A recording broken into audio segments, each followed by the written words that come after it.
Oh my god. What the fuck? It's 7:06 a.m. in the morning, and I get this. Alright, so time now is 7:09 a.m. on July 6th. So originally the idea, okay, you know what, let's just start from the beginning. I went to bed at 3 a.m. Couldn't fall asleep immediately, probably spent 15 minutes on the bed. Yeah, but I did fall asleep at some point, luckily. I think I woke up once in the middle, I don't know, I was just kind of stressed out for a shoot. Okay, woke up at 7, and the plan is to wash my hair after I brush my teeth because my hair looks ridiculous. And in order to complicate things, there is a spider in my bathroom. Fuck. Not now, not today. It would be better if it's tomorrow. Why now? I'm gonna have to kill it now. So I'm not gonna do this on camera because I don't have time. I'm gonna go out there, grab a pesticide, insecticide bottle, spray, and just spray the hell out of this thing. It's good it's not a fly or a cockroach because they're both super fast. Spiders are rather slow. And then I'm gonna wash my hair, and then that's it. Fuck. Alright. Holy shit, it's outside. Fuck. Okay, I'm not even gonna deal with the spider now because I just don't have the time. But yeah, it's fucking outside right now. I thought it would stay in the shower place. Fuck. I washed my hair with my bare hands. I didn't even use a shower place. I used a sink. And it's already 7:19. Okay, I'm gonna, you know what?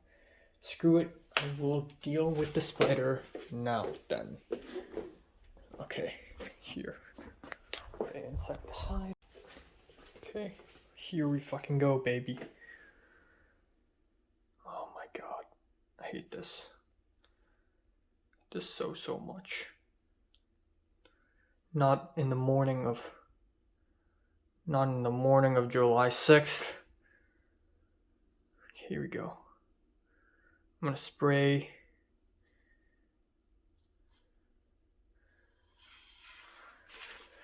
Haha, you slow ass bitch.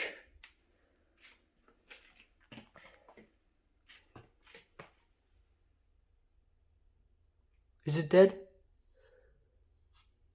Okay, I think so. There we go. Easy kill, bruh. Okay, so apparently it's not dead. The insecticide does not work on it. Fuck. I don't mean... Okay. It's not dead. It's still moving. Fuck. Fuck, it doesn't work on it. I'm gonna have to squash it. Alright, that's great. That's great.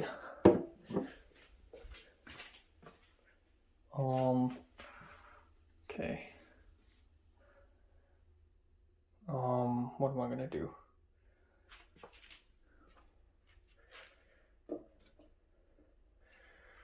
Okay, don't move. Okay, actually I'm gonna need to use both hands. Alright guys, good news. I squashed the spider using the cockroach spray. I didn't spray it to death. I squashed it to death with the spray bottle itself.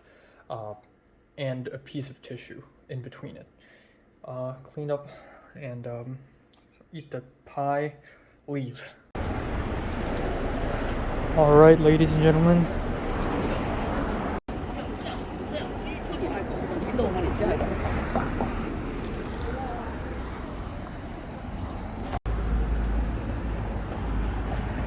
Alright. Short film time, baby. Short film time. What the? Did I? Shit. I went to the wrong direction, did I? Alright. So yeah, I just ran into the actor for my main character. I'm carrying like 5 bags right now. Christian is looking for a place to park. I saw the actor parked, and the actor was like, hold on. and by the actor I mean the pastor's son. Like, he suddenly saw me and he's like, Enoch. And then I'm like, hi, hey. And then I realized, right, we can't park on this side of the street right now because apparently we can't park there from 7 a.m. to 9 a.m. in these specific 2 hours for some reason. So he's like, oh, shoot. So he left and went for another place to park. And we're back, boys. And we're back. Filming in Chinatown, literally happening right now. Like 3 months ago, I was like, I want to film in Chinatown. And it's sort of this quirky idea. Well, look at me now.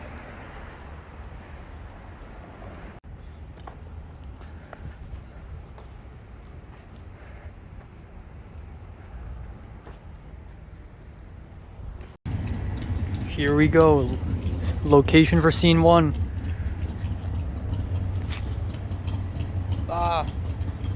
Movie making. Let's go. This place stinks. It smells like garbage.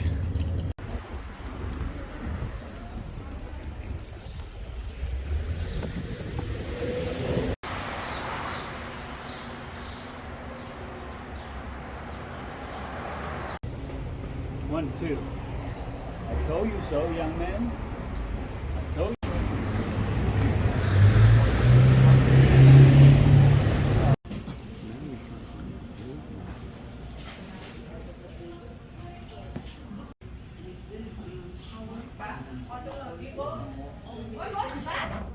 The eggplant.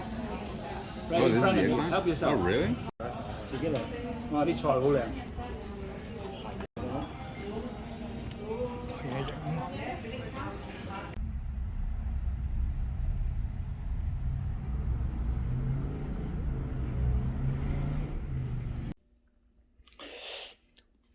Alright, time now is 7:33 p.m. on July 5th, July 6th.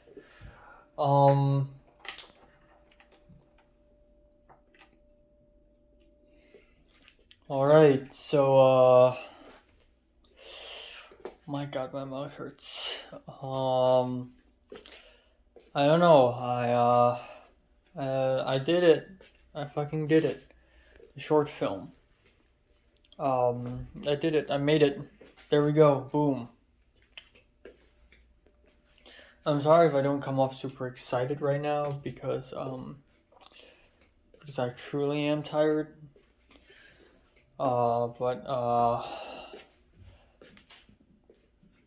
Yeah, holy shit.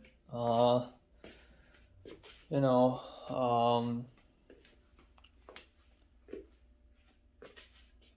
yeah,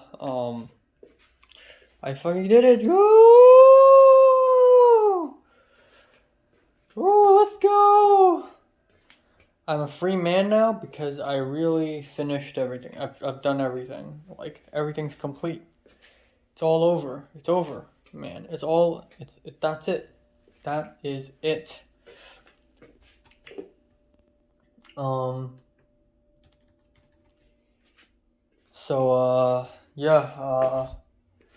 on, I'm gonna fucking, Alright, so I guess, I'm gonna just go through today chronologically like I always do. So,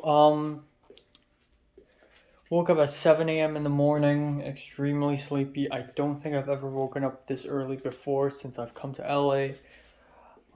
Very tired, very sleepy, don't know what to do.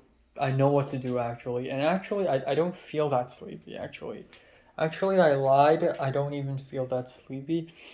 Because I don't know why. Maybe it's because I just sleep so little, like even less than 4 hours, or maybe it's because of the stress. I feel like it's because of the stress that, you know, I'm gonna be making a short film today, so I just didn't really I just didn't have the sleepiness in me because it was all erased due to you know, my need to perform well during a shoot. But yeah, at 7 a.m. I woke up and Christian said she's gonna pick me up at 7:20 a.m. But obviously, it's not that easy because things have complicated in unimaginable ways.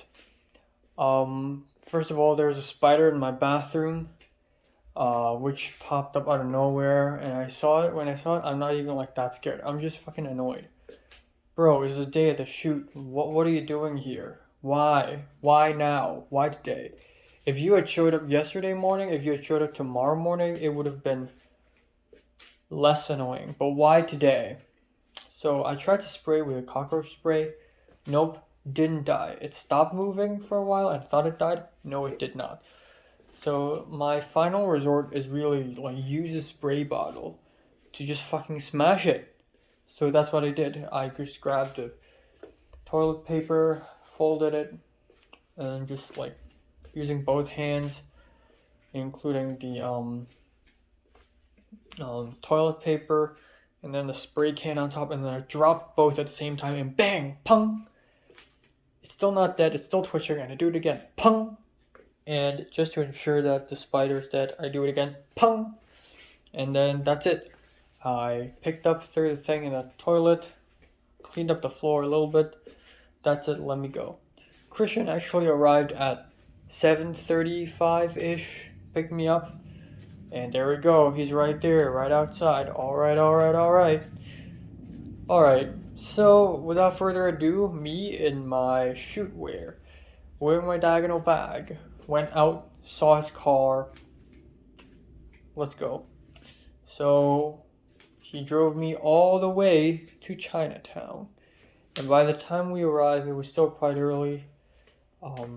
It was like 8, it was like 7, it was like 8:10 a.m. We were actually a little bit late. And we're finding a parking spot. We went to a spot and it's like, okay, we're gonna park here. And then suddenly there's a sign saying no stopping. And Christian's like, nah, it's not serious. I'm gonna put in a coin and it's gonna change. Come on, look. You put in a coin, nope, nothing's changed. He still can't stop in here.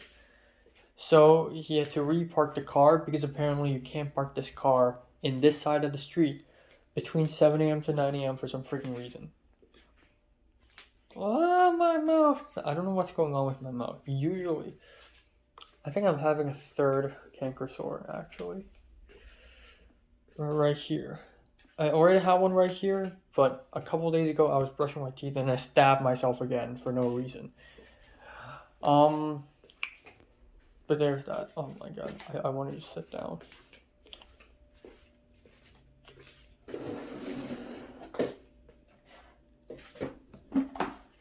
Oh, come on, what are you doing? Alright, anyways, we parked the car. Christian's like, you know what? You go to the shooting location first. I'll park the car and I'll see you there. So I'm like, alright. So me with my diagonal bag, with 2 more bags, with everyone, just myself. I walk to the filming location, and as I walk there, suddenly I hear Enoch. Oh my god, turns out it's the pastor's son. The pastor's son, the actor, who's going to be my main character. He's there, and I'm like, hi, and he parked the car, and I'm like, oh, by the way, we can't stop here. And he's like, really? And now he left again to re-park his car. So I'm alone again. So I went to the shooting spot. That's it. I asked Christian, like, so where's Lucas? Where's everyone else? Because everyone else had, even on the way there, Christian's like, oh, I asked Eric, and Eric may come. And I'm like, oh, that's cool. Turns out none of them have fucking come. Okay? None of them came. So, originally there are 3 other crew members. There's a guy called Neil. There's a guy called, I don't know, I forget the name. There's another guy, Lucas. And then Eric may come. None of them came. Because one of them decided to not come last night. And then Lucas this morning overslept. He overslept and he felt exhausted and he just didn't want to come. So that's it. He did not come.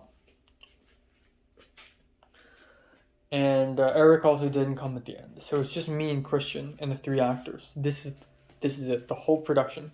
This is even smaller than last time. This is even smaller than Dreams of an Empty Street. When I made Dreams of an Empty Street, I had like a PA. I had makeup. I had 7 actors, excluding me. Like, it's crazy. But now it's just nobody came. Nobody showed up. And apparently, on top of that, Christian wasn't able to rent the lights either. There were these tube lights, and I asked Christian, okay, the lights, have you rented them yet? And he's like, nah, man, it's a Wednesday, so I can't really do it. If it's a Thursday today, then I may be able to do it because I could rent the lights today and then have them by tomorrow. But yesterday I had to go to work, so I don't have the lights. Great, so now we have like all our crew members are gone except for me and Christian, and we don't have lights. How about audio recording? So Christian has a small little Rode boom mic attached on the camera, on top, a little extension.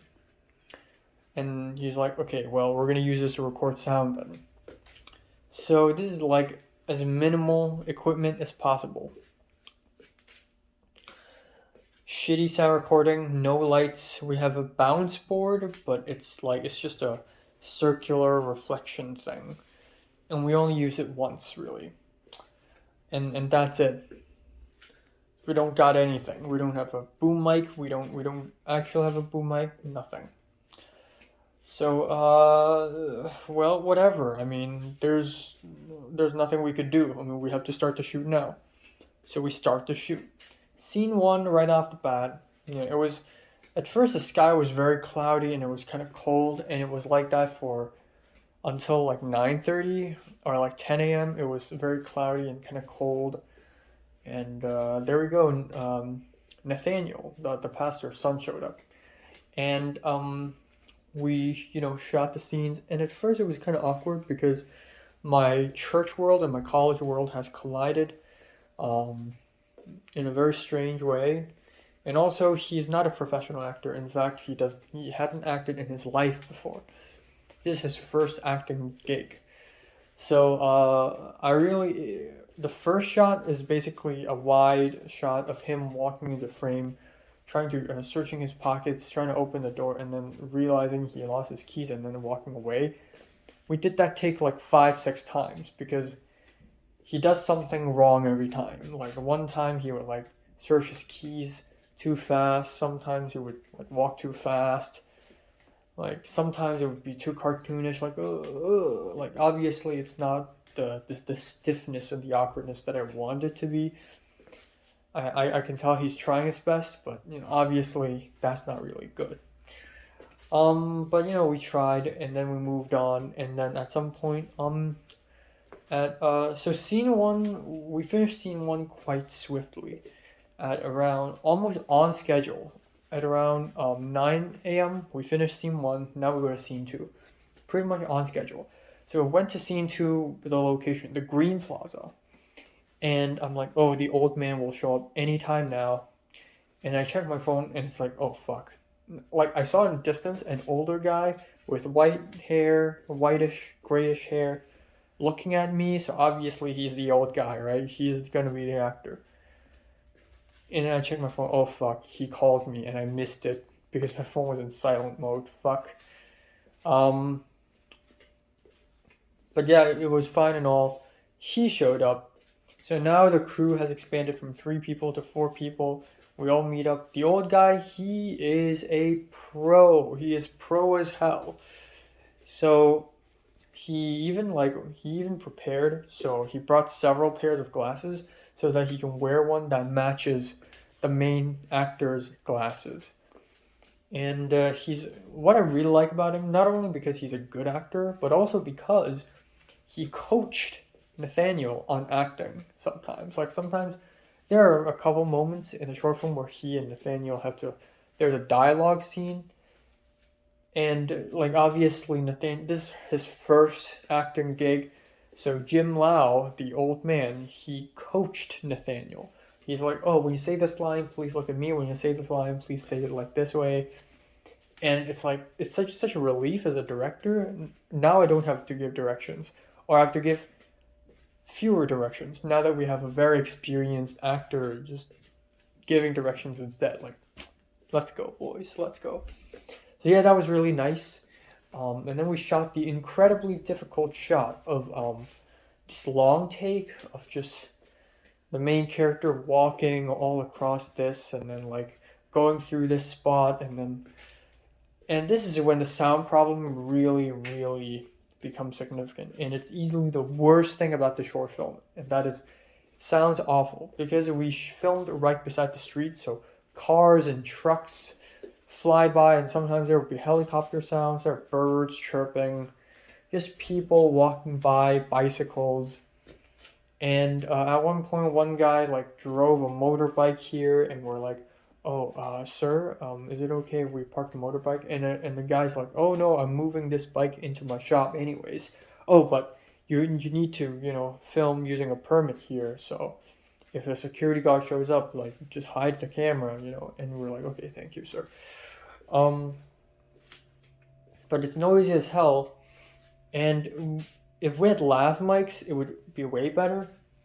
Or if we have audio recording devices where we could just hide it behind like the bench or something, it would be way better. But now it just sounds absolutely awful because all we got is this one mic sticking out of the camera, and that's it. So we recorded a few takes, and they all tried their best, and it was all nice. But obviously, it sounds terrible, and there's nothing I could really do about that. Christian even timed it, like he timed it in a way so that the noise at in the dialogue part of that shot would be a part where there is no red light, so cars will not be stopping and going all vroom vroom. Okay, so scene 3. So we were actually early. Scene 2 took a lot less time than we thought, because scene 2 is basically 2 shots. So at around 9:40, 9:45, we walked all the way to the Guandi Temple. And at that point, even though Nathaniel has never acted before, but he's a very extroverted, outgoing guy. So he began like socializing with the old guy, Jim Lau, and they started talking really well. How are you doing? How did you get into this business? Yada yada. So that's kind of good. And then now we walked all the way over there, and now we did scene 3. And because originally the idea for scene 3 is that a stranger is going to show up, and someone's gonna, someone in the crew is gonna play the stranger. But now there's no crew; they're all sleeping. So Christian ended up being the stranger. So for one of the shots, I had to hold the camera, and then there were a couple of shots later where I had to hold the reflection board. So, I mean, we're all doing everything now, which is hilarious. But, yeah, it's interesting. So, there's that, and then this is when the weather started to get extremely hot. So it suddenly went from cloudy, chilly day to a hot ass day, and we just, it took so long to film it. Scene 3 is way more complicated than I'd expected. And at around, we're supposed to like end scene 3 at around 10:40 a.m. But at around 11, we're still shooting scene 3 because it's just so much. And then at one point, there's this woman in a black shirt with a yellow mask, and we're like, okay, there's a pedestrian here. Let's let her pass. And then she suddenly asked me if I'm Enoch, and then I'm like, oh, so you're the middle-aged woman? So the Malaysian actress showed up, and she, despite the fact that she's supposed to be 30-something years old, she looks way younger than she's supposed to look. She looks like she's in her late 20s, I guess. And it's just weird. But obviously, she also doesn't look and act like a person in the late 20s, you know. But yeah, she's really nice, and I was like, okay, we still am not done, you know. And she's like, okay, I'm gonna go to Starbucks. You guys want anything? No, no thanks. Okay, okay. And at that point, I feel like people are starting. Maybe it's because of the heat. Maybe it's because of the bilingualness of the whole situation.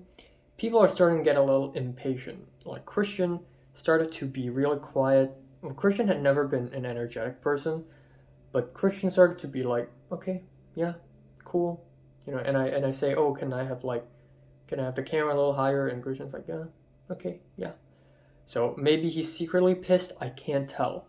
And then there were points where Jim Lau was like a little impatient because I'm an amateur filmmaker. So he's like, "Are you done with your scene? You know, when is it my turn? Do I stand here to wait? You know, where do I stand now?" So there's that. But I asserted my dominance, or I didn't assert my dominance, but like I was assertive. All right, scene 3 is over. Yay! So now we go into the temple. I went into the temple and told the guys, sitting at the side, I'm like, okay, I need to film it. And I don't know if I should say it in English or Mandarin. So I said it in Mandarin at first. And then a little bit later, I ran into another guy inside the temple who's like very short, wears glasses, super old dude. And um, I tried my chances and started speaking Cantonese, and he got it. Even though he speaks Cantonese, even though with an accent, but he gets it. And he speaks Cantonese back at me, so that's really cool. But that was when we were doing scene 4, and the first shot is this crazy ass, difficult ass long take of the main character outside the temple, walking, the old guy trying to stop him, failing, walk up the stairs, past the door, hit me in the shoulder, and then look at the statue, all together in a 30-something second long take. And while I was waiting for them to come, like this is the moment when I'm not even the director now. I've become an extra because I'm trying to do this cameo, but I'm just so far away from the camera. But yeah, there's that. And then we have the temple scenes, which are not that bad, but I guess one terrible thing is the lighting, because we didn't expect the outside world to be this shiny. So there were shots where in my head, I imagined like, okay, it's just a close up, but I didn't account for the fact that in the background of these actors, it's gonna be pure white because that's the outside world, because the door is opened and everything's shiny. So there's that. So we have to use a reflection board. And at that point, Nathaniel and the Malaysian woman both talk about how they're both Christians and how they're both not very comfortable being in a temple. And I hear them and I understand that. And I talk about how, in the short film, Nathaniel talked about how in the short film, like he's going to run out coughing. And I'm like, yeah, that's the vibe I'm trying to approach here. And it's funny because the actress is Malaysian and she speaks Cantonese, but she speaks to me in English in between takes. She's like, oh, is that good? Do you think we could do one more? But then when the scene happens, she speaks in Cantonese with an accent. So that's really weird. Okay, we did all the temple scenes, went out, and we did the ridiculously impossible scene 5, which is a super long, super dialogue heavy, crazy ass ending, which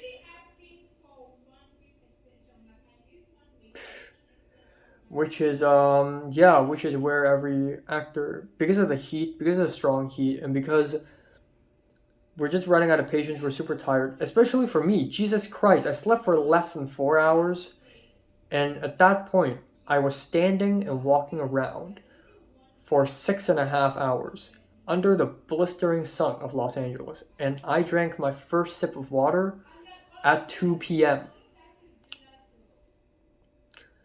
So I was super tired. My legs are broken. My head is hurting, and I'm hungry. I'm thirsty, but I'm still standing because this is for the craft, man. This is for filmmaking. Fuck health. Filmmaking is like more important to me. I mean, don't take that literally, but um, but yeah, we shot scene 5, and Christian's like very quiet. I'm like, oh, okay, yeah, sure. And sometimes I give instructions and it's a little unclear. But overall, they did their job. But again, it sounds absolutely awful because we were right beside the street, and cars and trucks and buses and everything just went by. Every single shot, every single scene, just tons of cars, just vrooming, zooming everywhere, and we can't do anything about it. We recorded their lines at the end, but what the hell are we gonna do? Dub it? It's gonna look obvious as hell if it's dubbed, and it's not gonna feel natural at all, and it's gonna just be weird and bad. So I don't know, man. I need to like go online and buy some crazy sound editing software and just delete every single car sound and every single truck sound and every single bus sound and every single helicopter sound, like one by one by one in that scene, because Jesus, that scene was a whole party. It was all buses and cars just zooming in the back, and all these pedestrians too. And there were so many tourists. I don't know why. I thought this temple was like unpopular or something. That guy even told me, like, oh, like in all of Europe and America combined, this is the biggest Guandi temple in the world. Of course, in all of Europe and America combined. And I'm like, really? In Hong Kong, there are Guandi temples that look even more majestic than this one, or at least look more like real than this one.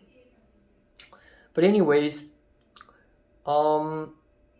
yeah, we shot scene 5, and that was a long ass process. So scene 4 actually didn't take very long. The Malaysian actress was supposed to leave at 1 p.m., but by 12:30 we were already done with it. So we started doing scene 5 and we did it all the way until 2:30. And at that point everyone's tired and they're all prepared to leave. And I'm like, okay, you know what? Let's have lunch and I will pay as gratitude. So, okay. So the old guy, okay, right, I skipped the most important part. That is the last shot. At the very end, we were all kind of super tired, exhausted, smeltering heat. We're all so prepared to go home. We just don't want to be there anymore.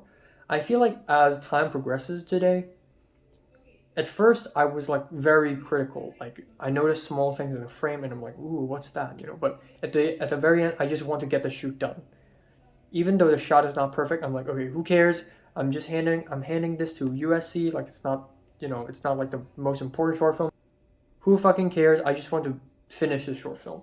So near the end, we chop, quickly finished everything, and then it's like, okay, last shot.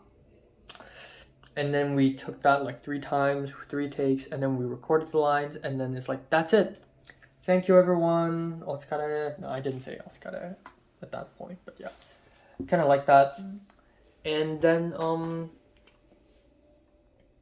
yeah, and then that's that. And basically I was like, okay, you know what, let's eat something, because that was part of the budget, that was part of the point. And even if we don't eat something, it would still be very tiring for the actors. Like it is lunchtime. So the old guy's like, I know a place, a restaurant called Hop Woo. We're gonna go there and have lunch, grab a bite. And Christian's like, oh, okay. So we all went there, and that's it. And there were a few moments, like when the old man and the pastor's son said my lines. I'm like, wow, I wrote these lines and they're actually saying it now. And when Christian's like, I don't think in Christian's life he had ever consumed so much Chinese culture in one day. Because you get to go to a temple, you get to hear a lot of Cantonese, and then you get to eat Chinese food. And you get to like understand a lot about just Chinese culture, just hearing us talk about this. And sometimes I think like, man, I've only known Christian for about 5.5 months. And before he's a local Los Angeles citizen, before he could even like bring me into his world, I'm already like forcing him into my world. That's a little rude, But it's cool. So we went to the restaurant, and it's like a actual Chinese restaurant, but more rundown, and it uses paper plates because of COVID, and polystyrene cups, and like, oh my god, which is very not environmentally friendly at all. But at the end, we all ordered, and yeah, for drinks, I had Seven Up. Christian had Seven Up. Old man had tea, and Nathaniel had Coca Cola, and it was in a big polystyrene cup full of ice. And then we had the soup, and the drinks and the soup are also on the house, so I don't actually have to pay for that. And it's like soup is like this thick egg dropped mushroom tofu soup, which is not my favorite, and it's like kind of mild. It's like nowhere near the kind of soup I like, but I'll take it at this point. I love Chinese soup.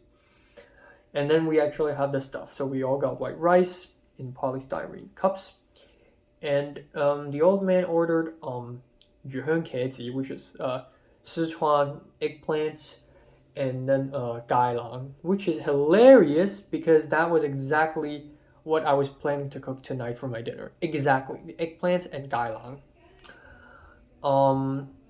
Okay, fine, whatever. And then we ordered some meat. I ordered lemon chicken, and then Nathaniel ordered like French style beef. Or Nathaniel's like, oh, beef, and then the old man's like, okay, French style. And then that's it. And then on top of that, because the actor, the old man, is actually friends with the manager of the restaurant, the manager's like, let me give you guys a plate of free chicken and char siu. And so we got that. So let's go. And it's a lot of food, and they all taste pretty good, aside from the lemon chicken. The lemon chicken tastes horrible. It tastes like paper. It's genuinely bad. The best part of the meal is easily the vegetables. They are so good. Christian was like, Christian's, so the old man's vegetarian, and Christian's like also kind of vegetarian, but he mainly avoids pork. So he ate a lot of vegetables, and he's like, wow, it's so good. Wow. And then we had a good meal, and we sat down for a long time because we're just that tired, and we had a good talk. So, Nathaniel talked a lot to Christian and told him about. Apparently, Christian had never seen a Lazy Susan, which is like the spinny thing, the spinny glass circle in a circular table. He's never seen it? What? Like, sometimes I just forget how far away an American is from actual Chinese culture. Like Cindy out there right now, doesn't know that Xi Jinping is the chairperson of CCP. And Christian had never seen a Lazy Susan before, so I had to explain it. And I talked about Chinese dishes and how Chinese food deals with vegetables and how it's all good. And that's that. So at the meal, and near the end of the meal, we had a good chat with the old man. So the old man is like not just some random old guy. Like he's worked with tons of film students in LA before, Chapman students, LMU students, USC students. Apparently there are a lot of Hong Kongers studying film in these schools. I just don't know them. But what's amazing is that apparently he worked for Sun Yat-sen during the 80s in Hong Kong. Sun Yat-sen is the biggest film production company in Hong Kong back in the 1980s. And that's a huge deal. He used to work there, and funny enough, he had interviewed Wong Kar-wai at some point in early 1980s, before Wong Kar-wai even blew up and made his debut feature. And I talked about Anne He, and the old man called her Anne, which is like, and I'm like, wow, you call her Anne, like the legendary Anne He. And we just talked about cinema, so throughout the whole dinner, mainly Cantonese spoken, but I don't want Christian to feel excluded. So I sometimes would translate it to him. But yeah, at the end, the old man asked Christian, like, what are your favorite filmmakers? And Christian's like, I don't know, because I don't watch a lot of films anyways. And he asked Christian, like, then what genres do you like? And Christian's like, drama, powerful stuff. And then the old man asked me, and I'm like, oh yeah. The old man asked me, and of course in the top 5 filmmakers, I love Wong Kar-wai films. So he's like, okay, tell me your favorite filmmakers aside from Wong Kar-wai. And I'm like, yeah, he's in my top 5. But we got Kurosawa, Akira, Ingmar Bergman, David Lynch, and Bong Joon-ho, and he's like, oh, okay. He obviously everybody likes Kurosawa, but he said he's too Hollywood for him. His favorite filmmaker is Ozu Yasujiro, which is valid, totally valid point. And we talked about Hong Kong cinema, and that is when the conversation got political. He talked about how Hong Kong cinema used to be something with the kung fu films, Shaw Brothers, with Golden Harvest, and all these actors. But now it's dwindled down to Wongjing, and mainland Chinese market is consuming everything, and there's no free speech, and how there's no innovation anymore, nobody can make anything anymore. And yeah, that's totally true. And he also talked about it's only going to get worse from here. So that's crazy. That's glad to know that we're politically on the same page as well. And he just seems like a really wise guy. Not only is he very politically aware, but he's also very much he talked about how why Hong Kong's so good. Hong Kong is good not for its hardware but for its software. China in general is like that, which means that China shouldn't show off its military. China should show off its culture. If it tries to win over the world, it should make use of the culture. But the government doesn't understand that, and that's pretty sad. He seems like a really wise guy, so that's amazing. All right, great. So the lunch is over. It was 4 p.m. We all left, and we all said nice goodbyes. Christian drove me back home, and I was tired as hell. And I just went off. I laughed when I went back to the car, and I sat in the car. I started laughing, like, and it's not like, ha ha ha, laugh. It's like, it's like, I just can't believe it. It's done. Like, it was only a few weeks ago. It was only a couple of weeks ago when I was like, okay, this short film will never actually take place. Like, it's impossible. It's a pipe dream. Come on. Like, it'll never actually happen. And I did it. It just happened. I did it. It's done. And not only is the short film done, but also the 5 levels I had from my life in America, they're all basically done. Level 1, the basics, 2, friendship, 3, the well, 4, health and fitness. Well, not fitness, just health, I guess. Weight gain.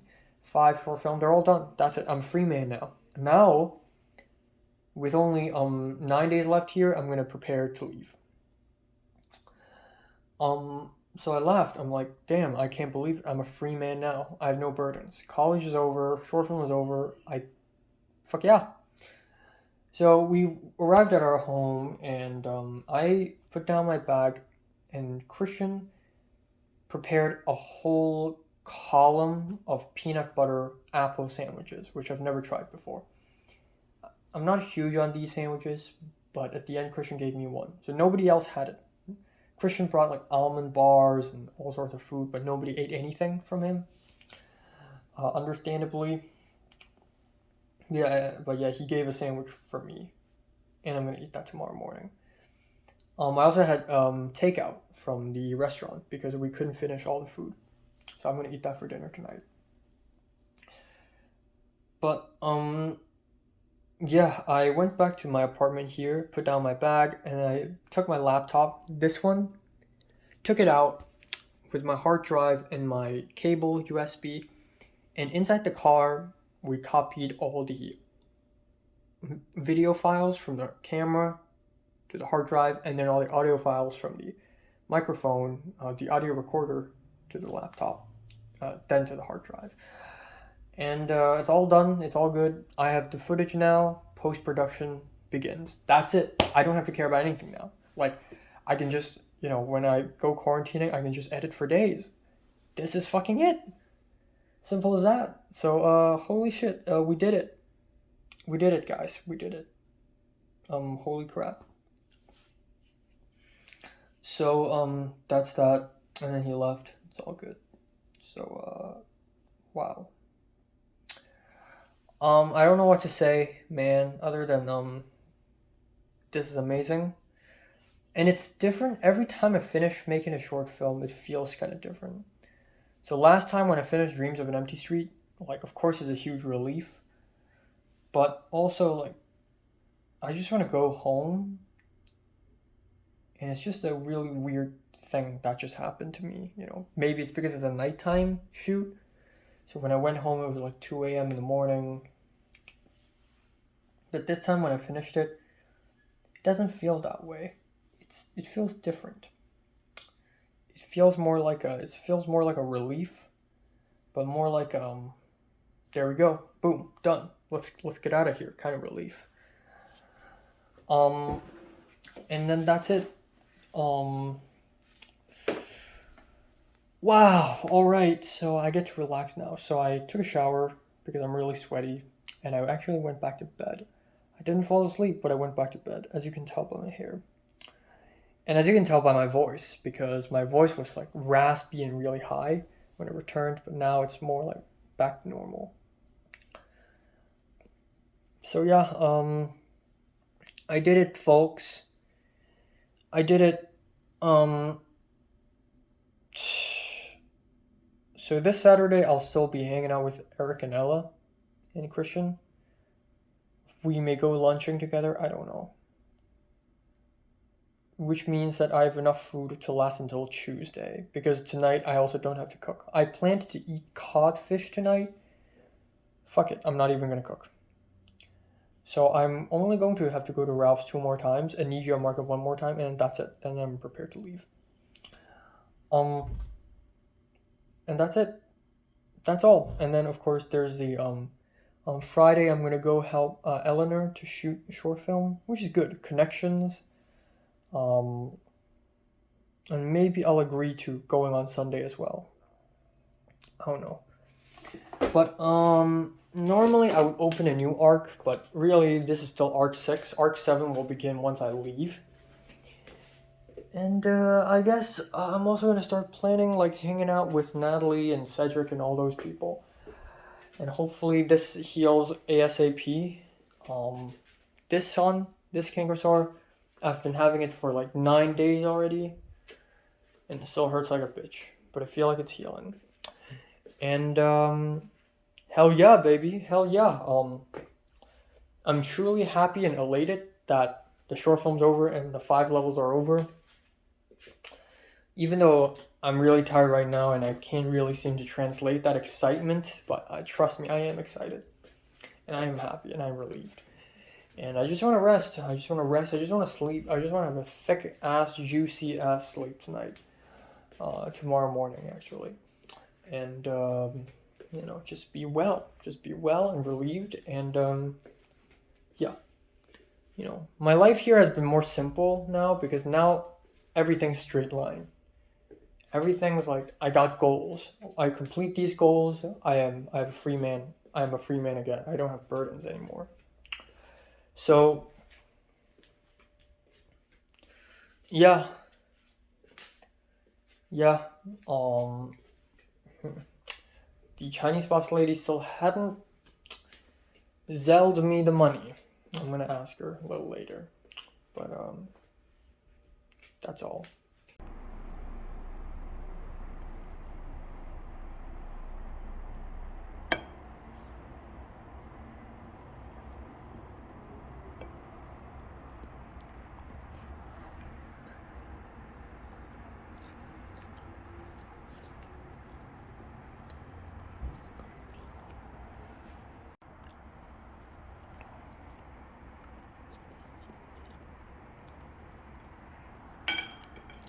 All right, ladies and folks, time now is 12:16 after midnight.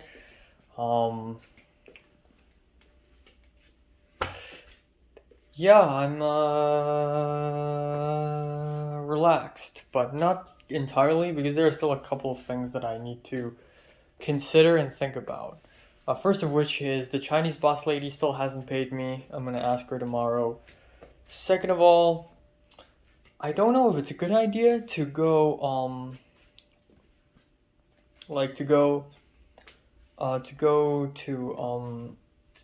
okay, I'm jumping ahead really. Okay, so let's talk about what happened today. After I did this, I rested a bit, went out to make dinner, and I realized that I have so much freaking food. It's insane. I don't know why, but I just have so much food for no reason at all. I still got the miso soup noodles. I got the um, mac and cheese. I was about to say crack and cheese. Mac and cheese. I got a cup noodle in my cupboard. I got sweet potato pie for breakfast. I got cereal. I still have sourdough bread in the fridge. I have so much food. I could last forever. So I really don't know, man.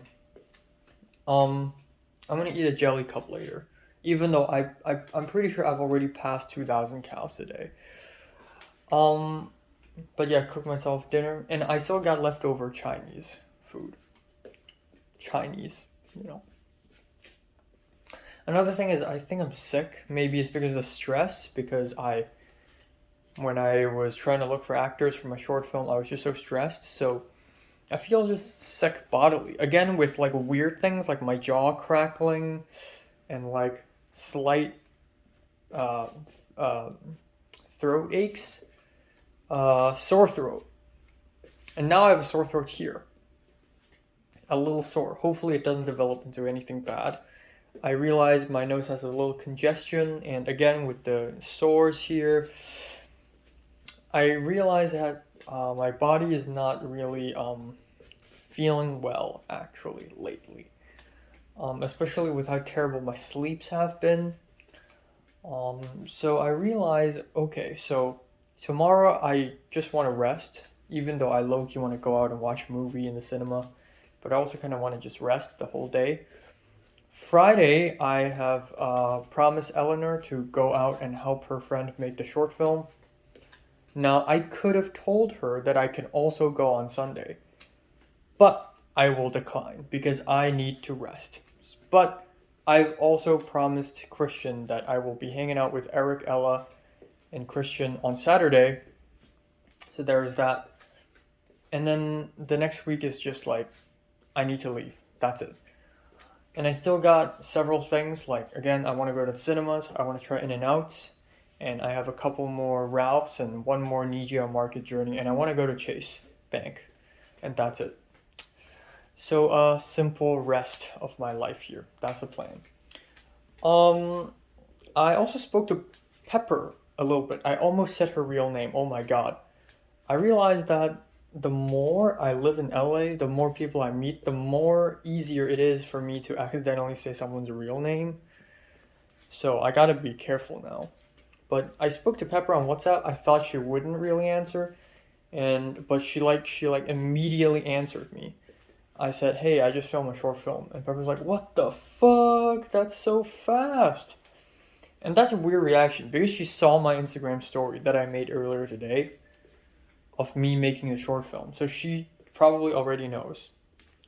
But anyways, and then I talked about how, like I talked about how I almost gave up at one point, and then I asked her how is her short film going, and she said she's still writing, and she said she's planning to film it in late July, which is a good thing because I'm leaving quarantine on July 23rd. Please invite me out, Pepper, please.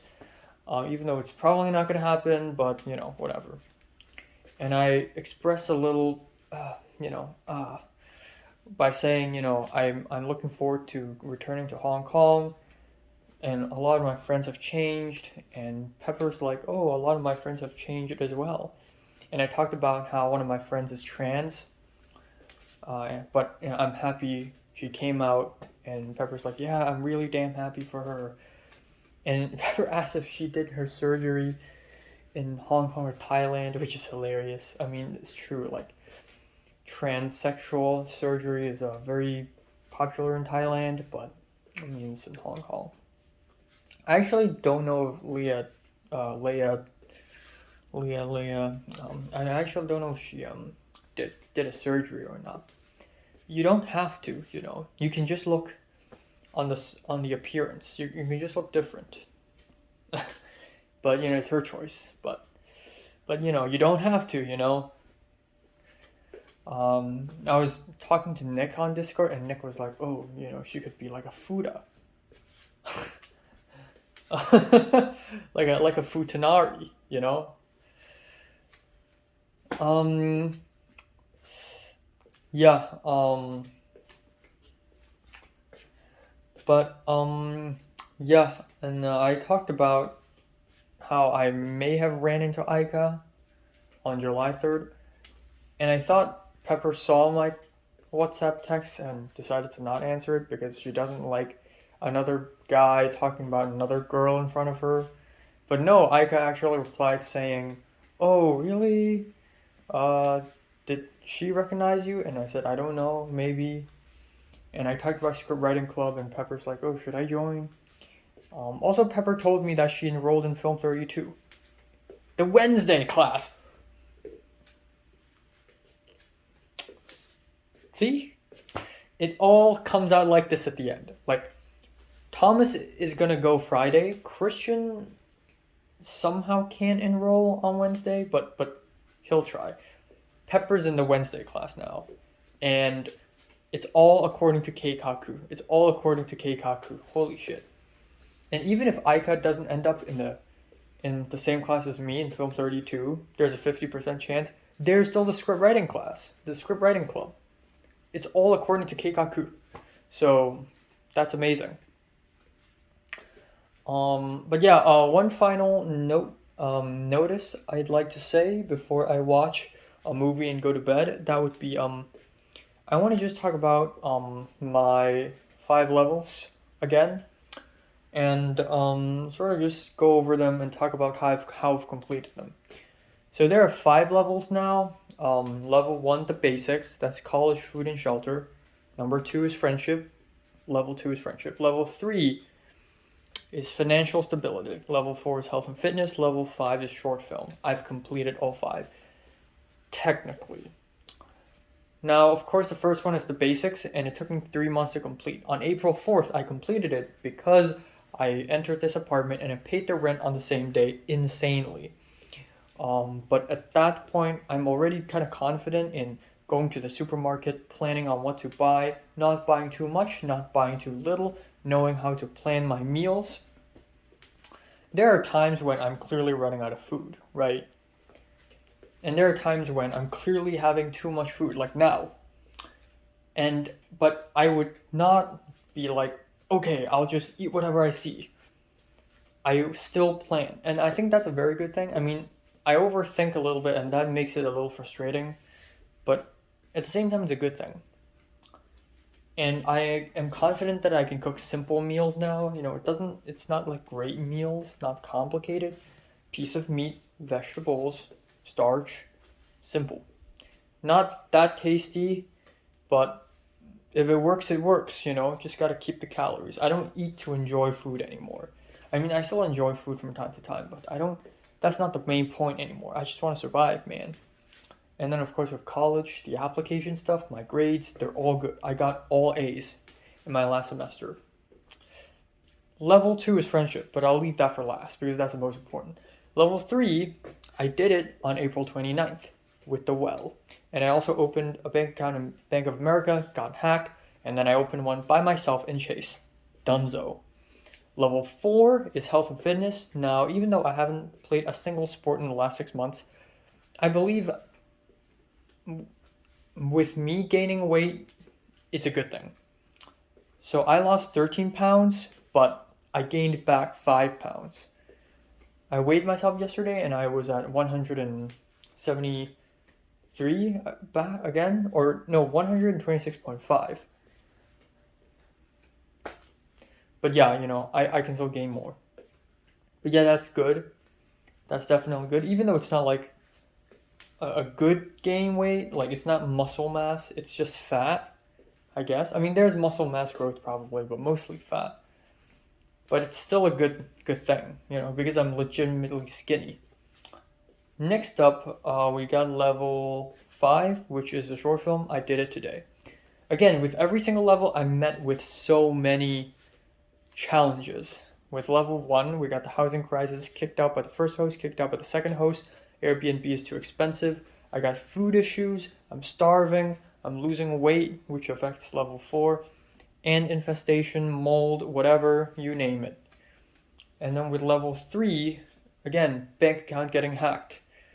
With level 4, losing weight because of stress, because of not enough sleep, because of food issues. And with level 5, I almost gave up with the short film. But the most challenging is level 2. It's friendship, and it's the most psychologically damaging one, and the one that I don't complete it, and I don't think this is something that you should complete, because it's such an abstract thing. The idea of, oh, I'm more like social now. I think if I look at where I'm at right now in comparison with others, I'm still nowhere near as social as I would have wanted myself to be. I only got 230 something followers on Instagram, which is not a lot. But that is also kind of superficial. If I look at myself introspectively, and I look at how much I've improved over the years, especially over the last 6 months, just myself. I'm not going to compare myself to others. I'm going to compare myself now to myself before. I would realize, wow, I've changed. I actively ask for people's Instagram now, and I do that without hesitation. I actively ask people out for lunch and dinner. I chat with people constantly, DMing them, thank them. I'm nice about it. And I know what to say at the right time, at the right place. And I know how to read social cues now. I do that better now. So I'm doing all these things way better now. And I've met more friends in the last 6 months than I have in 2020 and 2021 combined. And that's saying a lot. Pepper is technically a friend, I guess. I mean, it's a weird definition, but I guess technically a friend. Thomas is definitely a friend. As much as I find it weird. Christian is a friend. Because he invited me to hang out, and he helped me out. Thomas invited me to hang out. Potter didn't invite me to hang out, but I invited him to hang out, so in a way, and he's nice about it, so in a way, Potter's my friend. That's 4. I mean, that's amazing. And there are others that are kind of maybe friends-ish, like Jonah. Jonah's really nice, and Jonah invited me to his house to play board games a couple times, which pretty much constitutes him as a friend, I guess. But I still am not like 100% myself around him. JT is basically gone, but she's still nice. And there are a few others like Eric and Ella who are obviously nice around me, but don't talk to me all that much. And there's also like Kevin and Jorge who are nice about it, but not friends. I wouldn't say we're at that level yet. But still, like, this is already more rich and fruitful than 2020 and 2021 combined. In these 2 years, I've only made one friend, and that's Miriam. That's it. I didn't really get close to the lion, and Miriam's the only friend I gained because of Zara. So it's not even like much of a new gain.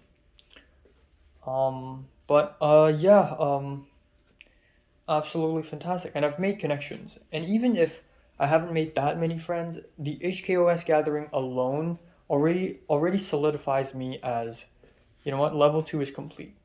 I'll have another level in the future. So I made a few tweets today before I went back to bed. After a short film shoot in the shower. Basically summarizing all the levels and also my future levels. When I come back to LA, I will have level 6 internship, level 7 driver's license, level 8 is going to the gym, which is basically 4 but advanced. Level 9 would be more friends, which is 4 but more advanced.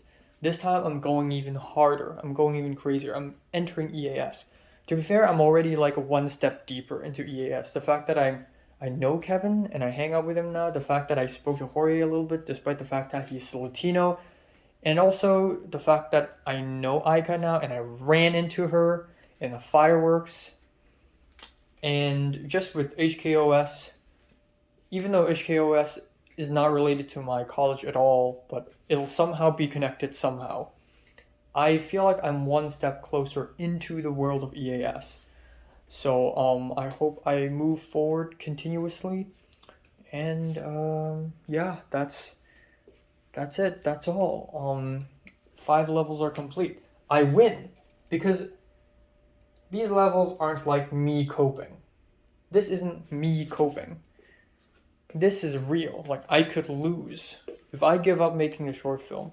If I didn't do the meal plans Google spreadsheets and I lose all these calories and I lose tons of weight, if I don't actively go out and I lose all these friends and I am super alone still, sulking in my dirty ass bedroom, like, I would lose. But right now, the fact that I'm here right now and I'm still walking and I'm still like standing up and surviving after over 6 months of living alone pretty much means I have won. I have won round 1 of this game. So that's good. And I guess the final thing I'd like to add is this game is life. You know, health and fitness, financial stability, making friends, socializing, college. It's life, basically. It's not just a game. This is something that I would have to play for the rest of my life until the day I die, and it's called life. And it's a very interesting way to look at life, but also, I guess, I don't know, there's something very special about this, because a lot of people just live without really thinking about living, but I make a living my living, you know? Living is my living, if that makes sense. And I'm very straightforward now. A lot of people live and a bunch of things happen, but now I live and all I see are levels and games and categories because everything's so well defined. So, I don't know. It's just a really weird way of looking at life, I guess. Signing off. Culture Detective here. You know what? I'll call my mom. Alright, time now is 12:46 afternoon on July 6th, 7th, even though it's not July 8th yet, but, very soon, it's going to be, in about a couple hours, it's going to be July 8th for Hong Kong, which means it is Natalie's birthday. She is 20 years old. What in the actual fuck? The first time I met her, she was the same age as me. I mean, she is always the same age as me. Because I will also be turning 20 soon, man, Natalie used to be this little, cute, little, crazy psycho girl. Now she is 20? You're telling me she's 20? It's such a daunting feeling. Like, she could turn 19 and it would be like, okay, you've grown 1 year older. But turning 20, that is significant. Anyways, yeah, I had a good ass sleep. That's very much true. I slept from 3:15 a.m. to 9:40 a.m. Why? Because Cindy turned off the air conditioner and it was so fucking hot. So I went outside, I turned back on, and then for a while I was like, all right, nice weather, nice temperature. And then suddenly the air conditioner is gone again. Why? Because Cindy turned it off again. So I went outside and turned it back on. And I told and I asked Cindy if it's okay, and Cindy's like, oh yeah. And then I went back to sleep, and thank God I did go back to sleep. And I just woke up at 12:30. So that is, I guess, about 9 hours of sleep. A little bit less than 9 hours because of the waking in the middle. But yeah, there we go. But anyways, several things. Now that all my levels are complete, I'm feeling like a free man. Except I'm not completely free yet because I still have things bound to me. Like, the Chinese boss lady still owes me money. I have to ask her again today.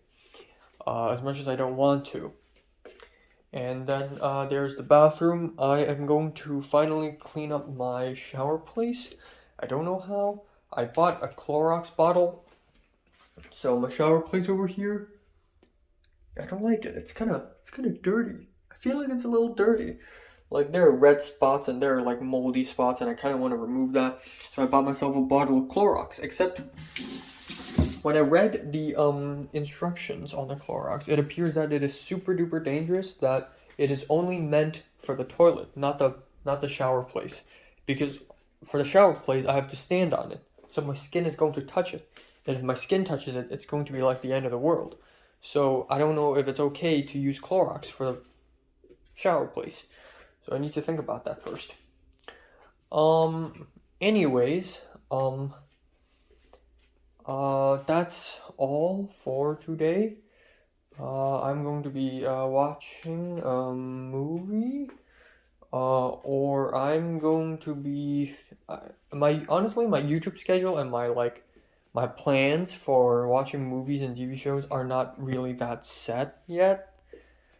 I'm just I just don't know what to do. I kind of want to go to the cinemas and watch Marcel the Shell with Shoes On in AMC, but the movie ticket's really expensive. But I should treat myself after what I did yesterday. I should really treat myself.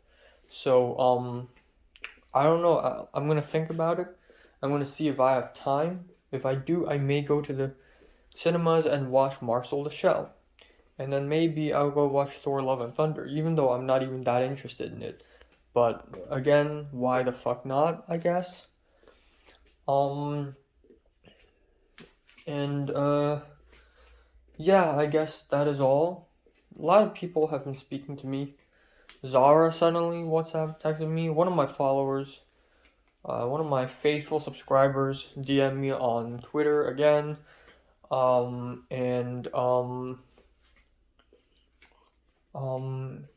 Yeah, I've been just speaking to people, which is nice.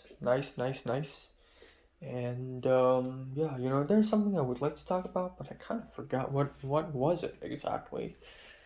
I don't know. I have something profound to talk about, but then now I forgot. So there's that.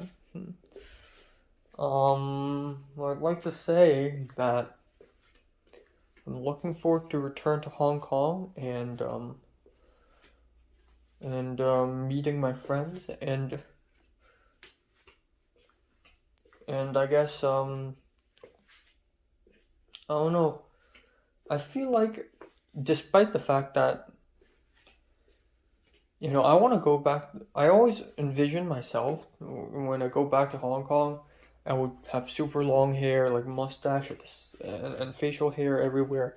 I'd be like a nomad, but I would be really buff and tall, and then I would have a girlfriend, and I would show off her Instagram, and my Instagram would suddenly have like 800 followers, and people will not recognize me anymore because my voice, my movements, everything have changed. I'm gonna show up in front of people like Selena and Suki and the Potato Gang and Bean Gang, and they're gonna be like, I don't even know who you are anymore. Oh my god, America has broken you. I've always envisioned that, but that never is true. That never will happen. And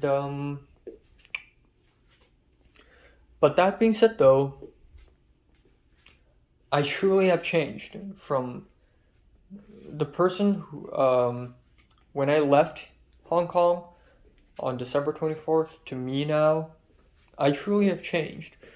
With the 5 levels, you can tell how courageous right now I am. Like, again, like this morning I was like, okay, I'm gonna text the Chinese boss lady again. Right now, texting people and asking people for help is the regular.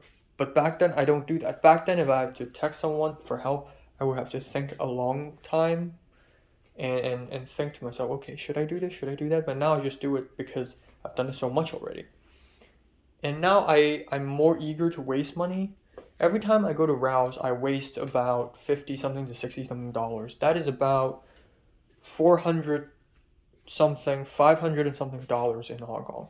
I would never waste this much money in a day in Hong Kong, but now I do. So that's that. Another thing is I don't know, I'm not afraid of people anymore. Even before I came to the USA, I think to myself like, oh my god, what if I speak to a white person, if I speak to a Latino, if I speak to a black person, if I speak to an Asian American, what am I gonna say? What am I gonna talk about? And I start like envisioning, ooh, what if I'm in America? and some guy walks up to me and go, I'm looking for this place. Can you tell me the directions? And I say, oh, I'm not really from around here, so I don't know, but you can go that way. Wow, I'm using English in an American setting. That's crazy. But now, I don't feel that anticipation anymore. I speak to people as if I speak to people now. If that makes sense. If you're American, you don't get it. You don't fucking get it, man. You don't fucking get it. Um, but yeah, I guess I, despite the fact that I don't have a girlfriend, I feel like that if this is getting a girlfriend and this is completely not getting a girlfriend, before I leave Hong Kong, I was like right here. Not completely, but like maybe 5%. But now I'm probably like 20%. Because I feel like I'm more charismatic, and not because I'm more charismatic truly, but because I act more charismatic. Slightly, just slightly more. Just slightly more. I know how to balance things. I know when to say a joke. I know when to be serious. I know what people would want to hear at certain moments. I'm more like, aware. So, I'm 20%, but that doesn't mean I'm at 100% where I truly get one. Okay, I'm at 20%, so I still got a far road ahead, but I just feel like I'm better at socializing now in general. I'm just better, and even with my walking and my acting, I mean, sometimes I still act like a little awkward, but now I also, like, most of the time I just walk with my arms swinging and with my chest a little bit more forward. But back then I'm like, yeah. Like Cedric, like I remember one time, I think it was 2020, or I think it was 2019 when I and Cedric reunited. Was it 2019 December? Yeah, it was 2019 December. And Cedric saw me in the park downstairs of my apartment at night. And it was like the last day of the year. It was like December 31st. And Cedric had to say goodbye to Sharon, his girlfriend. So Sharon lives nearby, so Cedric decided to, you know what, I'll just visit Enoch as well. So I showed up, and I was like, oh, he's not gonna recognize me because it's been so long. But from a mile away, he's already like, okay, dude, it's him. Because of the way he walks, that's literally him, bro. But hey, can you recognize me now? Again! Nah, haha. Alright, so this is Christian's peanut butter apple sandwich. I mean, I've had peanut butter before, and I've eaten apples before in my life, and I've eaten bread, but this combo, not very familiar with it. And apparently Christian's mom made it. So, I don't know. I have to eat this one. Well. Let's give it a try, I guess. Let's give it a try. Without further ado, Hong Konger tries sandwich made by a Mexican mom, I guess.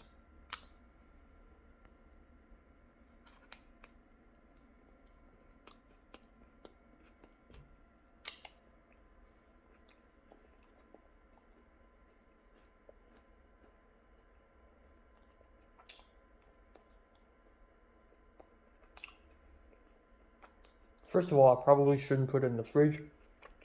Second of all, the apple tastes bitter because I just brushed my teeth.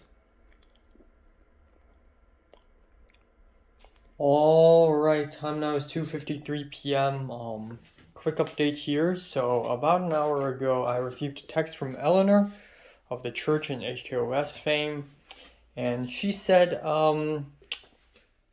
after some discussion with her team, they have decided to hire someone who has more experience in gaffing than me. So yeah, which means that I won't have to go tomorrow or on Saturday or Sunday anymore. This means I'm truly free now. I don't have the aside from the hangout on Saturday with Christian, Ella, and Eric, I don't have to go out anymore. Well, that's a little bit disappointing. I was really hoping that I would see a bunch of Hong Konger filmmakers in LA and make more connections. But I guess not. But I think in a way it's also a good thing because if I really do go tomorrow, it would be really tiring because I have to wake up early again and I already don't feel so well. But B, more importantly, is that I don't have a lot of experience. So suddenly being subjected to a professional crew um, is is just going to be a recipe for nightmares, especially given that I don't know anyone. If I go to a set and I have Pepper with me, who is just as amateurish, at least we can even out the blame, you know? But tomorrow I can't really do that. And it would have been kind of scary and nightmarish to be on set for the first time like that. And well, that's avoided now because that's not gonna happen. So I guess that's that. I think I am at a limit now in terms of meeting more people, making more friends, and sort of stuff like that. I'm at 230 Instagram followers. Come to think of it, I think I've gained. Holy crap! I think I've gained 40 or maybe 50 followers since I've been in LA, which is quite amazing. I mean, JT gained about 300 or maybe 400, but the fact that I gained 50 means I did stuff. So that's great, that's amazing. Second of all, even though I'm not gonna be meeting more Hong Konger filmmakers tomorrow, at least I have already met people from the HKOS. So that is amazing. That really is quite the fantastical. So there's that. So I'm not that disappointed. This also means that tomorrow I'll be free and I can go watch Marcel the Shell with Shoes On tomorrow, which means that today I can stay at home the whole day and it'll be absolutely fine. So there's that. Culture Man here, signing off. Yeah.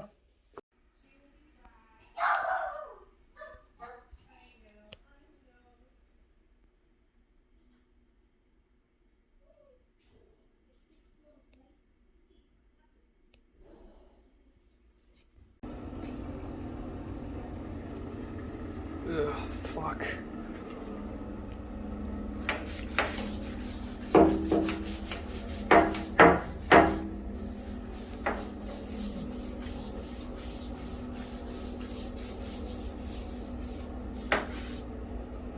Ugh.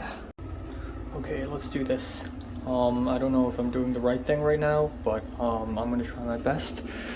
I have no idea. This might be very dangerous because I can't inhale it. This place needs to be heavily ventilated. There's air vent on, but it's not enough. It's right beside my bedroom, and I don't have gloves, so I don't know what to do. I have a mask, but I don't know. Might as well not wear it since I don't even have gloves. I'm fucked anyways. Okay, how am I gonna do this?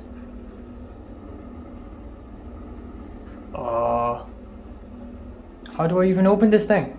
Okay. Alright, let's hope I don't die. Should be open now. Oh boy, fuck.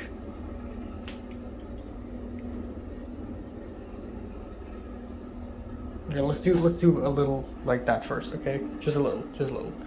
It's not leaking, right? Thank God. Good design. Because if it's leaking on the side, I'm pretty much fucked. Okay, let's do this.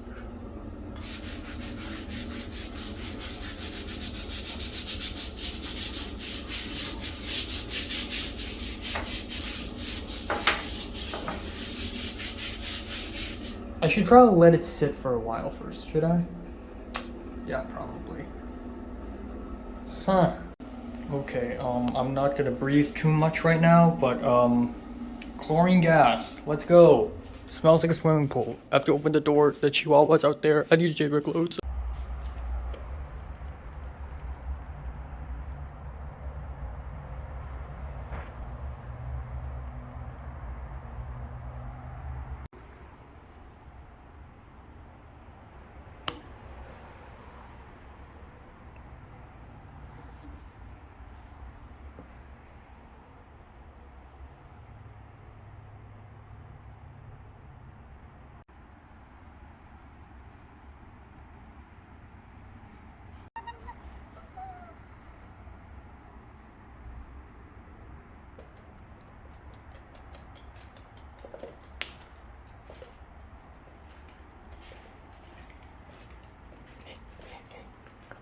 Come back. Come back. Hey. Come back. Come.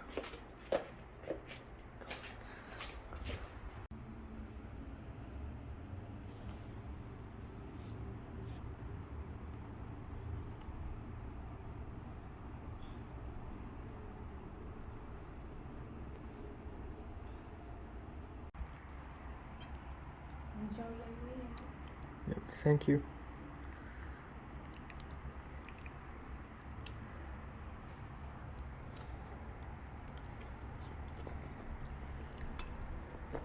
Alright, time now is 11:24 p.m. on July 7th.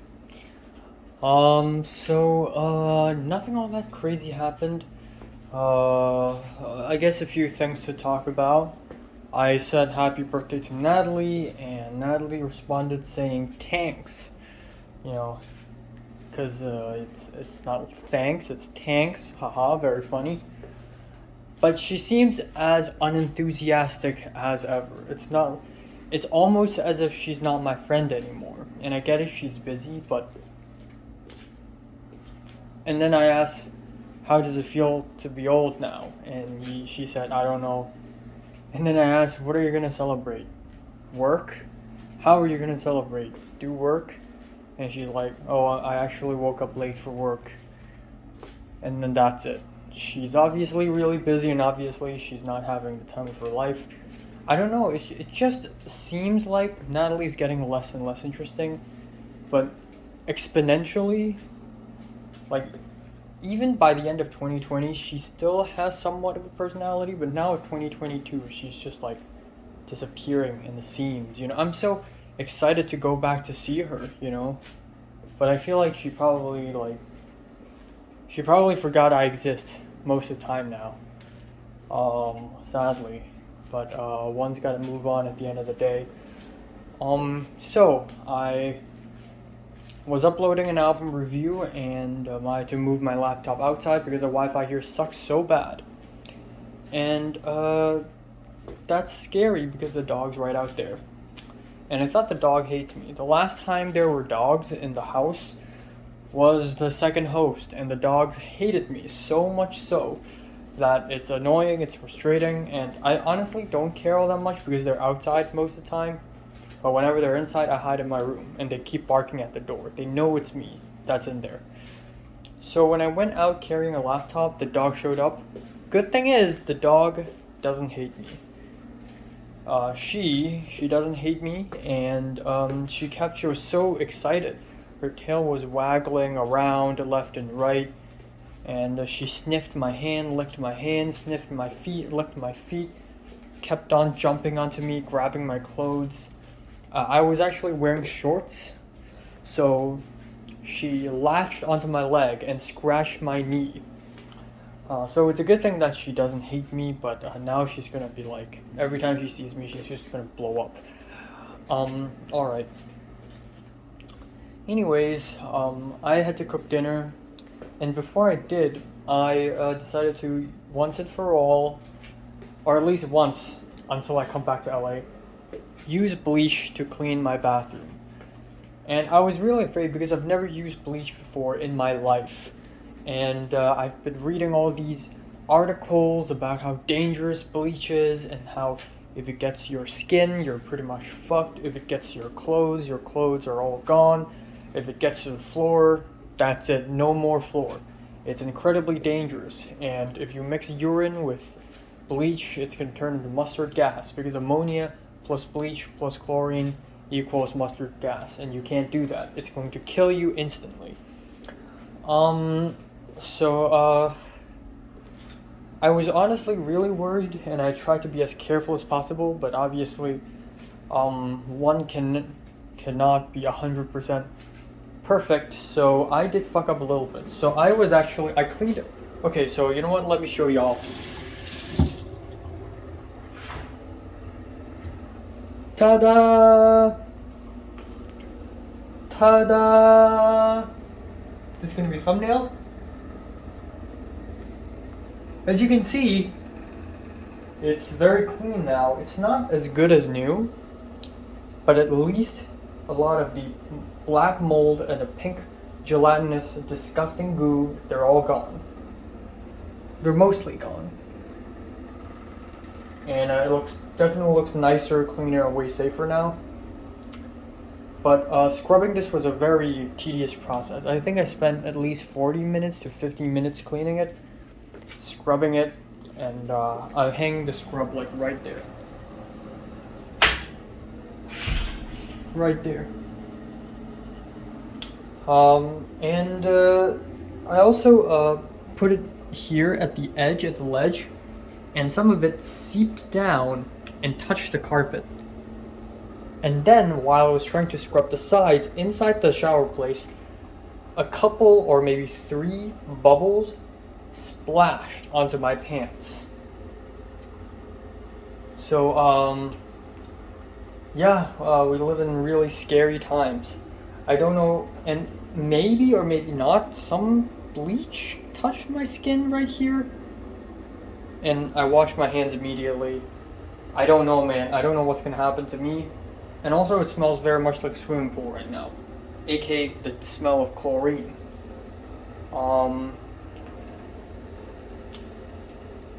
And apparently, if I inhale too much, I may die. So I turn on air vent. I open the door, but then I have to keep the Chihuahua from entering my room. So while I was eating, I was like eyeing my Chihuahua, and every time a Chihuahua walks close, the Chihuahua walks close to the corridor to my room, I immediately like tell it to come back. I do this hand gesture in the hopes that the dog would come back and not enter my room. But for a couple times when I was cleaning inside my bathroom, I failed. And the Chihuahua literally walked from this to here. Literally sitting here, standing here. I'm so happy it didn't jump onto my bed and whatever, but oh my god, it was so close. So I don't know, man. I truly don't know. I hope it's all right. There's a bleach on the floor, and I tried, and my first thought was to dilute it, so I boiled water with my heater, with my water boiler, and splashed onto the floor. And then I used toilet paper to soak it back up piece by piece and throw it in the toilet seat and flush it away. So in theory, there's still tons of dried bleach on the floor right now. I don't know if that's okay. Is that gonna corrode the floor? I don't fucking know.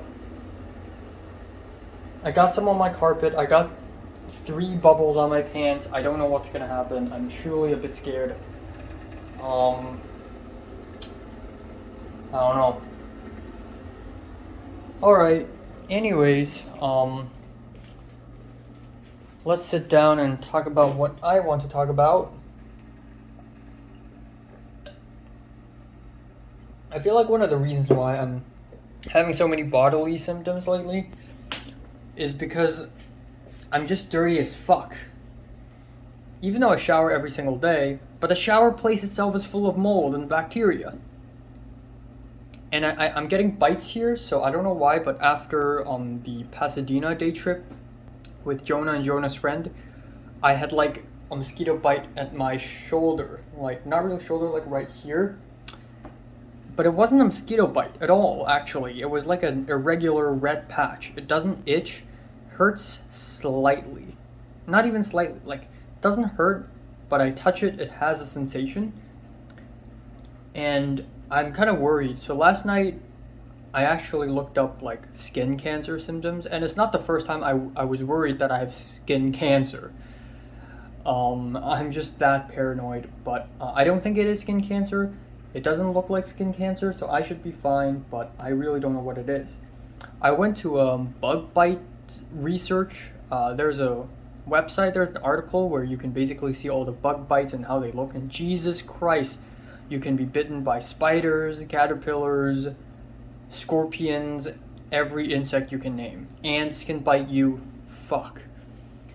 And it looked like bed bugs. Bed bugs. Bed bugs bite. Which means maybe I was bitten on my bed. Which is scary because bed bugs do not exist in East Asia. So I've never had to deal with this problem anymore. But people keep joking about, ooh, don't let the bed bugs bite in America. Maybe it's actually a real thing in America. Holy shit. And maybe the reason why I'm getting like canker sores and like I'm feeling like this little sore throat and congestion, maybe it's because I don't wash my cup frequently enough.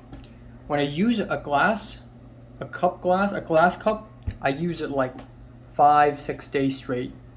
Sometimes in a week. I don't even count it. When I think it's dirty, I just wash it. I change it from time to time. But back in Hong Kong, I change it maybe 2 to 3 days, once every 2 to 3 days. But now it's a lot longer, so maybe there's bacteria, like, on the cup. And I don't even cover it with a lid. I mean, I used to, back in the first host, second host, I used to, but at some point I give up because I just don't have a lid. And it doesn't really kill. I mean, dust is going to accumulate, but, you know, I'm going to wash it. After dinner, I do a quick rinse. But maybe that's not enough. And maybe I should like vacuum my room more, because even though I vacuumed like a month ago, it's still full of dust, especially under my bed. And maybe there's virus and bacteria under there. Or bacteria. Not virus, but you get the idea. So, I don't know, man. I don't freaking know.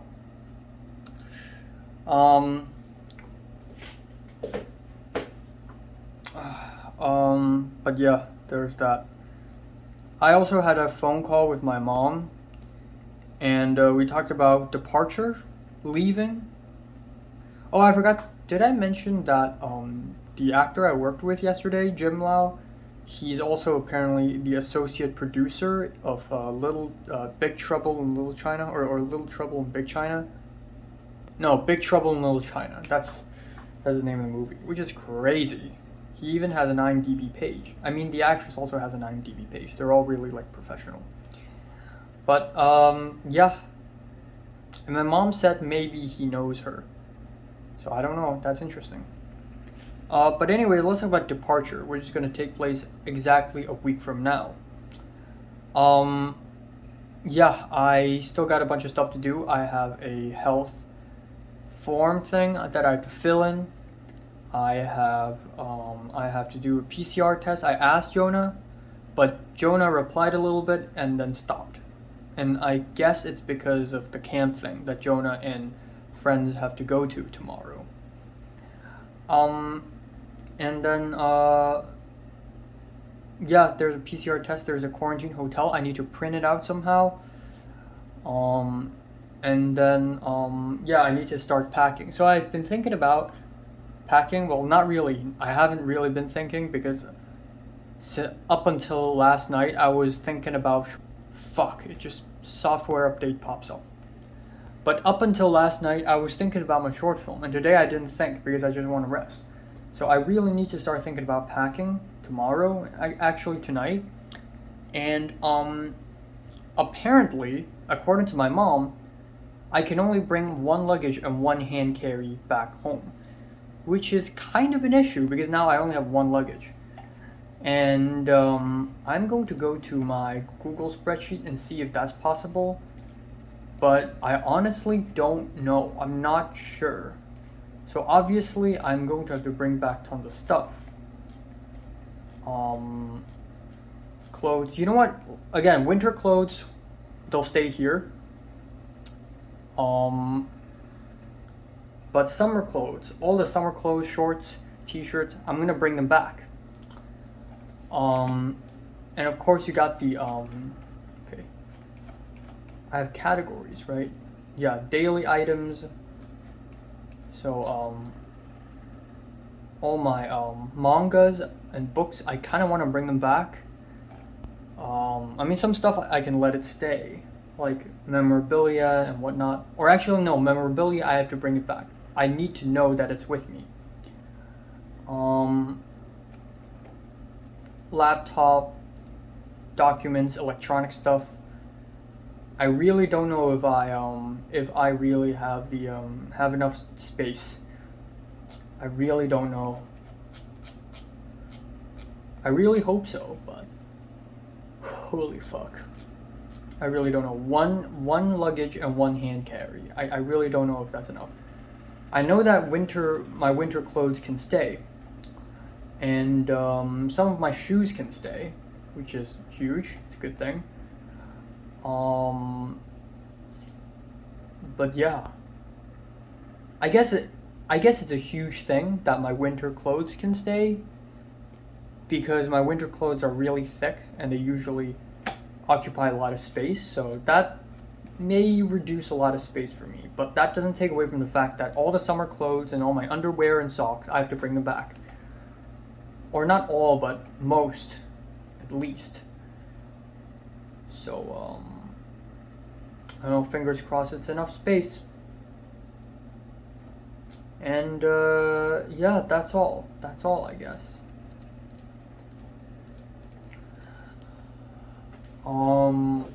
And of course I have to handle my room as well, you know. Before I leave, I'm gonna have to figure out a way to pack up everything and hide everything. Throw out all the trash. Maybe buy a plastic bag somewhere and put all my stuff in a plastic bag. And just clean up stuff and then just leave and hope nothing happens. Yeah. Yeah. And that's all.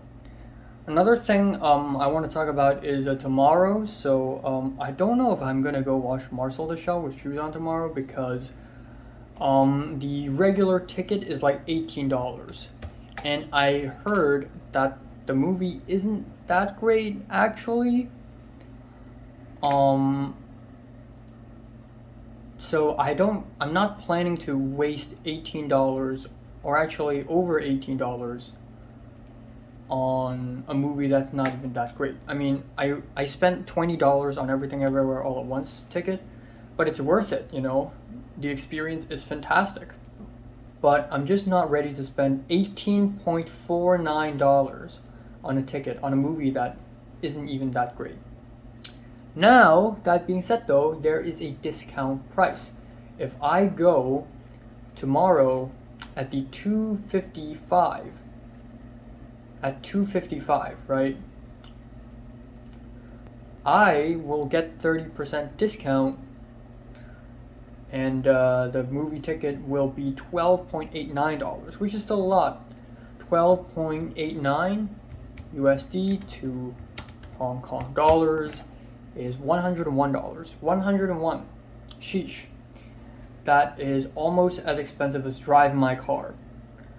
So I don't know if I'm willing to do that. But even if money's not the issue, right? How about time? I don't want to wake up early. I want to just sleep. And I don't know if I'll make it 2:55. And may I remind you that I'm going to have to eat lunch before I go, because if I watch the movie and then come back, then it'll be like 5 something p.m., 6 p.m. actually. So I don't know. And I'm not even sure if I want to watch Thor in Cinemark, because again, I heard that it's not that great of a movie, and I also don't know if I have the time.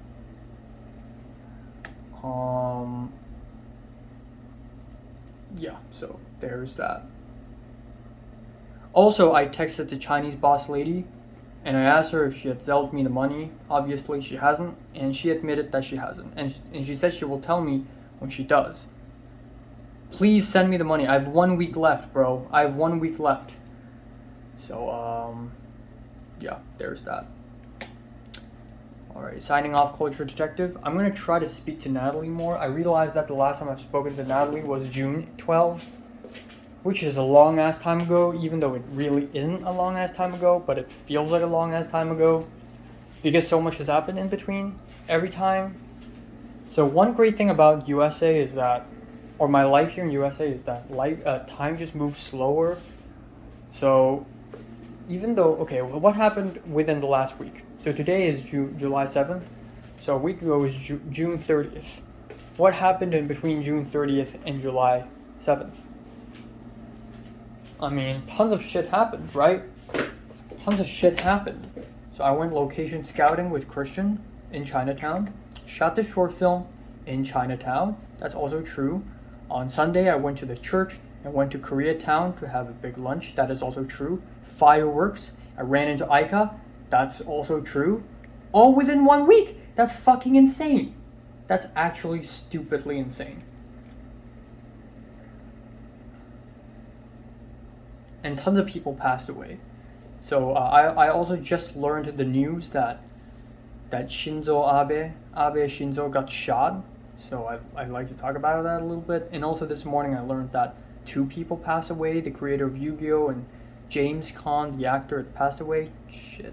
So many people have passed away out of nowhere. Like 5 people have passed away and an ex-prime minister got shot. So I don't know, man. It's crazy. But yeah, that is all for today. And yeah, beans. I also want to add that the dog pissed on the floor. The dog, for some reason, pissed on the floor outside right at the doorway. And I was like, Cindy, there's pee on the floor. And she's like, what the fuck? No way. So there's that. The dog peed.